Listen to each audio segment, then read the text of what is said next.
What are some challenges you've encountered so far during your transition to regenerative ag? So you can list three major challenges, whether it's a challenge with your field or a challenges within yourself. So the way that you've been growing before versus the way you're starting to grow now, or what are some challenges, practical challenges that you're noticing so far? Who wants to go first? Yeah, I'll get that one, I think. So, I guess from a practical standpoint, equipment is very hard to find, like to actually farm in a regenerative way. If you want to go and buy a tillage tool or a power harrow or whatever else you want to do to destroy your soil, like there's numerous ways to do that. The whole agricultural industry has been set up around tools and tillage and prepping a field. So, like if you want to head down that route, then there's a multitude of different pieces of machinery that'll get you to where you want to be. If you want to farm in a way that actually enhances the soil and makes it better, the choices are extremely limited, especially in Canada. We've certainly struggled to get equipment and have ended up down in the US, where I think they're a ways ahead of the Canadians with a methods of farming, I think. So I would say, equipment for one is a big thing. We actually have bought a seeder in from Denmark. Yeah, we're looking for no-till seeding equipment. And we actually, bought it in from the Netherlands. Was the only place we could actually find a piece of equipment that would do what we want it to do. So I think that's a big challenge for sure. And obviously the cost of doing that is a lot more than, say, going and buying a piece of farming equipment locally. I also think just our mindset, like thinking about things in a different way, spending like time watching how the fields change over the seasons, watching what's going on with the soil and with the life around that, be it insects like pollinators, birds even. We're already starting to see changes on our farm, even though we've only been there 2 years, and the soil was in really bad shape when we got there.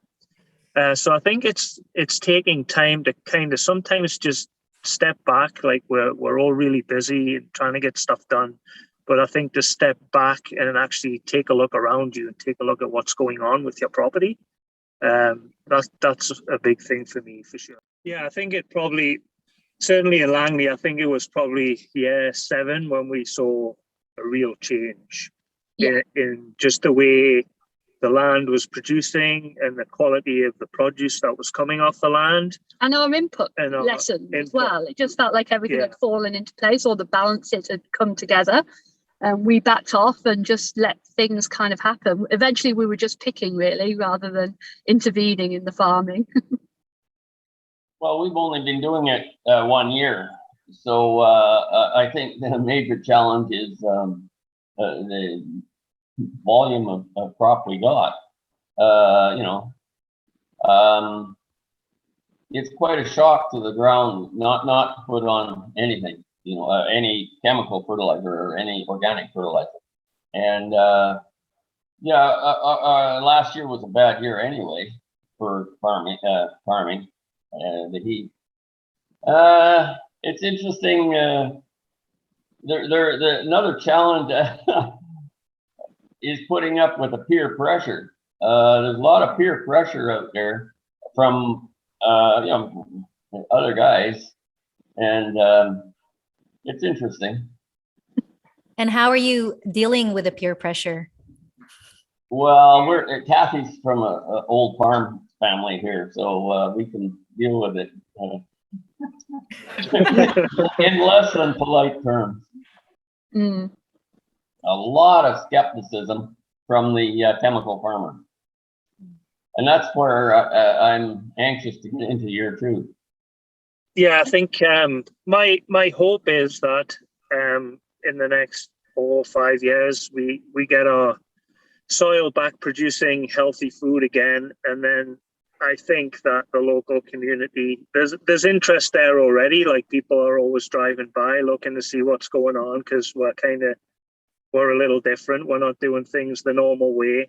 And I think as time goes on, I think the number of people that will get interested will increase, especially if they see the sort of production you're getting out of there. Like I'm already getting questions from a couple of neighbours who basically grow hay for a living. That's what they do. They grow hay and they export to wherever.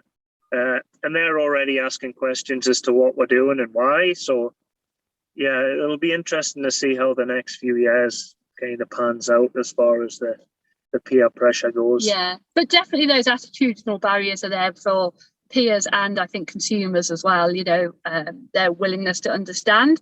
I think regenerative agriculture is a little bit of a buzzword at the moment, and it sounds great, but people don't understand necessarily what it means and what it means for the farmer and the expense of farming that way sometimes. So just the educational piece, I think, for us as well, then for peers and for consumers.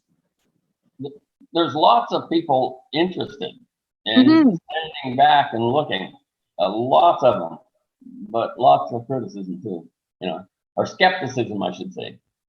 Yeah, I think it's very hard for people to take, like some of the people around us have been farming it's a multi-generational farm, so they've been farming the same way for 50, 60 or more years now, and now you tell them, well, actually there may be a better way to farm, and they got to take all the knowledge that they have and kind of put it in the garbage can and start again. And even for myself, I still struggle with certain aspects of the chemical side of how this whole system works, and kind of wrapping your head around that and putting even the knowledge that I have to one side and saying, you know what, okay, we got to think about this another way now. It's sometimes even hard for me to kind of wrap my head around, right? Particularly when the chemical farmers are doing quite well around here, right? So why would they change? It's been working. Yeah, I think they get to a point though where it doesn't work anymore. Like I think that style of farming works up to the point where you've degraded your soil so much that it won't produce anymore.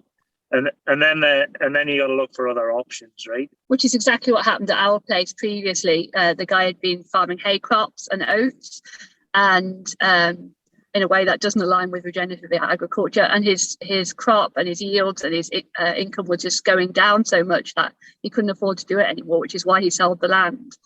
So we kind of knew what we were going to, but his way, he was just out. He just said, I'm not doing this anymore. It's not worth the effort, rather than doing that educational piece and learning about different systems. But the one we hear often from farmers in our area is you cannot grow hay without Roundup. And that's it. The conversation's over.